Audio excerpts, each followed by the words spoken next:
Aujourd'hui dans le Bitcoin, la Bitcoin dominance est en train d'exploser. Qu'est-ce qui se passe? Divergence bull. On est en train de péter SW, regardez comme ça monte après, bim. Ça peut signifier pas mal de sang ou de stagnation pour les cryptos. Mais avant, je tenais à vous remercier pour tous vos commentaires, c'est toujours un plaisir. Ici, on a Matt 100 qui dit les pauvres, tellement de condescendance, rigole, ok. Et après, on a...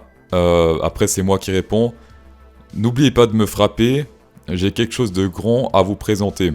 Alors, pas de double sens dans cette phrase, hein, voilà. Merci d'avoir regardé et commenté. Écris-moi. Alors, ouais, j'ai écrit ça parce que, genre, si tu me croises dans la rue, une petite patate, histoire que je sache que c'est toi, d'accord? Comme d'hab, ça va être un autre CryptoSauce Samboula qui vous répond dans les commentaires. Jamais je vous demanderai de l'argent, jamais je vous donnerai mon numéro de téléphone.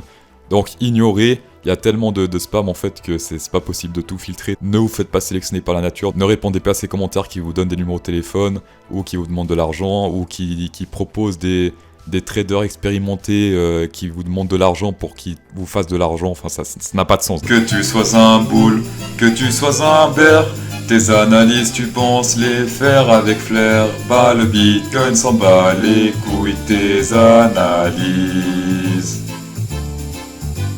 Revenons-en en weekly ici sur le Bitcoin, on a une divergence bull confirmée en weekly sur la dominance, bull verte donc confirmée. On est en train de presque péter SW, donc si ce dimanche on clôture au-dessus des 48,10, dans ce cas, ça va être très bull pour la Bitcoin dominance et donc très bear, voire ça va stagner pour les alts.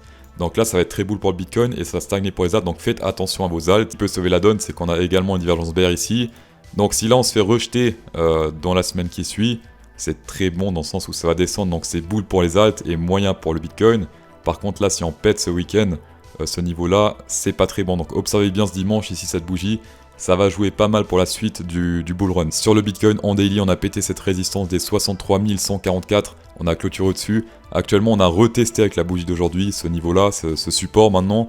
Et la prochaine target, regardez, c'est ici, c'est vers les 69 557. Donc c'est pas mal de pourcentage jusqu'à là-haut, je suppose. Puisqu'on a environ 10%. Alors pour le risque récompense, on est sur du 10-10, donc 50-50. Risque récompense de 1, on arrondit. Pour ceux que ça convient, allez-y. Perso, je ne traite pas du 1-1, d'accord? Pour moi, actuellement, on va clairement sur du FUMO ici. On s'éloigne de plus en plus de l'EMA 20. Ici, on s'approche pas, au contraire, on s'éloigne. Ça ressemble pas mal à ce qu'on a vécu, par exemple, ici à la baisse, d'accord? Bim. Et aussi ici à la hausse. Alors, attendez, on va dézoomer un peu. Voilà, ici à la hausse, bim. Donc, très attention, d'accord? Plus en FOMO, plus il y a des chances d'avoir des corrections assez brutales. Par exemple, ici, grosse tige vers le bas pour toucher les mâts rouges. Tout comme ici, on peut servir une grosse tige vers le bas pour toucher les mâts rouges. Sinon, n'oublie pas la target du Coup and Handle Weekly. Je vais centrer un peu, voilà. La target donc, de ce Coup and Handle Weekly, c'est ici vers les 75 000. Si on baisse un peu, je crois que c'est 74. Ouais, 74 dans ces zones-là. Si on prend un daily, c'est 77 000. Mais voilà, comme d'hab, le weekly c'est le plus puissant que le daily, donc on prend plus en compte le weekly que le daily. En 4 heures avant-hier, je vous annonçais cette divergence bull ici sur Twitter. Vu que j'avais dit sur Twitter, j'annonce tous les divergences bull en 4 heures que je vois sur Ethereum et sur Bitcoin. Résultat ici, bim, on explose. J'avais pas misé trop parce que là, ça fait que monter. En général, comme j'avais dit, les divergences, c'est mieux de les prendre lors de petites corrections, comme par exemple ici. Là, ça corrige limite pas, mais bon, ça a quand même fonctionné vu que c'est totalement en FOMO actuellement. En tout cas, ceux qui sont rentrés avec ces divergences, prenez un peu de thunes maintenant, d'accord, pas tout, une petite partie, parce que plus ça monte, plus on a de chances de grosses corrections, ou de tiges pour ensuite directement remonter, mais pour liquider tous ceux qui sont en long actuellement, d'accord. Également, dans la vidéo d'hier, j'ai dit triple divergence bear ici, d'accord, là ça monte, là ça descend. J'ai dit de pas la prendre, pourquoi? Parce que la tendance est haussière, résultat, on explose. Et sinon, pour l'instant, pas de divergence bull sur le Bitcoin et encore moins de contact avec les MA 20. Donc pour recharger, ou plutôt pour faire des trades, parce que recharger ici, maintenant, c'est très très risqué. Faire des trades en 4 heures, pourquoi pas, mais recharger, je déconseille. Donc si on retouche les MA 20 avec une divergence bull, dans ce cas, oui, on peut faire des trades, des petits longs. Pour faire les trades, ça se passe sur Bybit, la plateforme avec le moins de frais de trade au monde. Ici, vous avez marqué 3000 $ de coupon bonus, mais avec mon lien en description, vous avez 3550 au total. Donc ça, c'est grâce à mon lien d'affiliation, voilà. Ici, c'est le palier des bonus. Ici, par exemple, déposez 3000 $, vous recevez 90 $ de coupon bonus à trader. Vous pouvez faire même du x10 ou x100. Ça, le x100, ça fait 9000 $ à trader gratuitement sans risque. Donc ça, c'est vraiment bien. On va passer sur Ethereum. On était proche de la recharge ici hier, ou non, c'était avant-hier. Malheureusement, après, bim, il a explosé. J'avais dit que ici, c'était parfait puisqu'on avait une résistance, enfin plutôt support ici, combiné avec la zone rouge, combiné avec les MA 20, d'accord. Ici, rebondit sur quoi? Uniquement sur la 0,382. Pour moi, juste un signal, c'est pas assez pour prendre un trade de manière confiante, d'accord? Bah, ça veut dire que c'est très très bull ici, parce que juste le 0,382 sans rien d'autre, il pump, c'est très très bull. Donc là aussi, on peut passer en stade FOMO sur le Ethereum. Pour la target, comme je dis depuis quelques jours maintenant, c'est 0,618 ici. Ce qui m'aurait fait plaisir, bah, c'est un petit contact avec les mâts rouges avant de monter. Après, bien sûr, ce n'était pas obligatoire, ils peuvent bien monter tout seul directement. Ou bien, peut-être, qui sait, peut-être qu'il va encore offrir le luxe ici, c'était un petit fake et bim, il touche les mâts 20 avant de monter.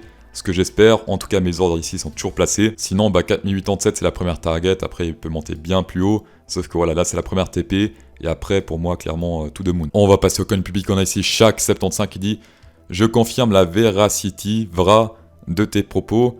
Ifi... thank you, ok, très bien. Première chose en weekly sur le veracity. On a ici une divergence bear potentielle, là ça monte, là ça descend, pas confirmé parce qu'on n'a pas de boule rouge, là actuellement c'est en train de monter en plus donc c'est plutôt bon. On verra dans 4 jours si la bougie ici est clôture en rouge ou en bleu, si c'est en bleu ça peut être très bon pour la suite. En tout cas pour l'instant pas confirmé mais il faut observer parce que si ici la boule rouge apparaît sur le VMC, dans ce cas c'est pas très bon pour la suite. La divergence bear est annulée si on pète ici sur le RSI les 71,58, d'accord, donc si on clôture cette semaine au-dessus des 71, allez on va dire 72, dans ce cas oui, la divergence est annulée, dans ce cas c'est très beau pour la suite, on verra juste après les targets. Gros support ici en weekly entre ces deux niveaux là, voilà, entre les 0,05058675 et les 0,04693157, là il y a pas mal de supports. En daily actuellement il s'est fait rejeter par ce support, donc ça c'est très bon. Par contre ici, on est aussi sur une divergence bear potentielle, là ça descend, là c'est tout droit. Pas de boule rouge. Si cette bougie se clôture en rouge ici avec le stochastique, théoriquement, la divergence bear est confirmée, d'accord, et la prochaine target, enfin la première target, je dirais, c'est ici dans cette zone-là, comme d'hab, le support combiné avec les mâts rouges, et encore, ça c'est la première target. En prenant Fibonacci, ce qui serait bien pour le VRA, en tout cas pour ceux qui ne sont pas encore dans le train, ce serait qu'ils touchent ici la zone de recharge, zone danger, combiné avec les mâts rouges, combiné avec le support, et éventuellement une divergence boule. Je sais pas si on aura une, mais potentielle, on va dire pour l'instant. En tout cas, si ici, il rebondit, signe de force, bougie bleue en daily, croisement stochastique ou boule verte ici sur le VMC, dans ce cas, c'est boule. Après, rien ne l'empêche de monter directement ici et de péter la divergence bear. Pour moi, c'est pas une zone de recharge ici, d'accord, si t'es déjà dedans, c'est très bien.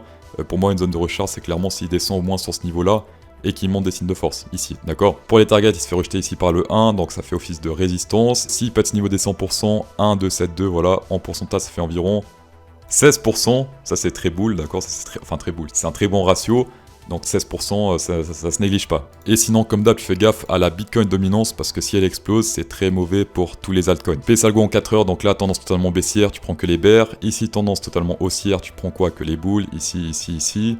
Là, attention, contraction, c'est-à-dire quoi? C'est-à-dire que indécision de tendance.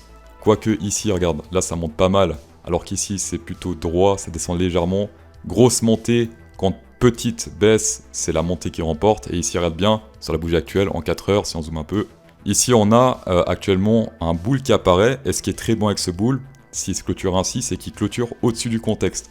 S'il clôture au-dessus des, allez, 0,06010113, voilà. Si la bougie boule pète le contexte central, combiné avec tendance ascendante et tout le bordel, dans ce cas, en général, c'est souvent des bons signaux. Et ici, c'est le cas aussi. Regarde, tendance ascendante, on va dire, parce que là, ça monte beaucoup. Là, ça baisse légèrement. Donc, si cette bougie monte bien, dans ce cas, oui, c'est plutôt bull. Même si ici, l'oscillateur dit, attention, pour moi, c'est encore un peu bear ici. Par contre, ici, regarde, pas mal de signaux du Space Algo Heat Map, ici, comme tu peux le voir. Il y a totalement tout qui est en bleu. Et ça, c'est très bon. Quand il y a tout qui est bleu, en général, c'est qu'il dit, ah, pour moi, c'est bull. Space Algo, 10% de rabais avec le code pro CryptoSauce10, tapez dedans. Merci d'avoir checké cette vidéo, c'est toujours un plaisir. Mettez un pouce bleu, ça fait encore plus plaisir. Et ça fait chaud au cœur, tel la torture avec un fer à cheval très chaud. Et bonne soirée.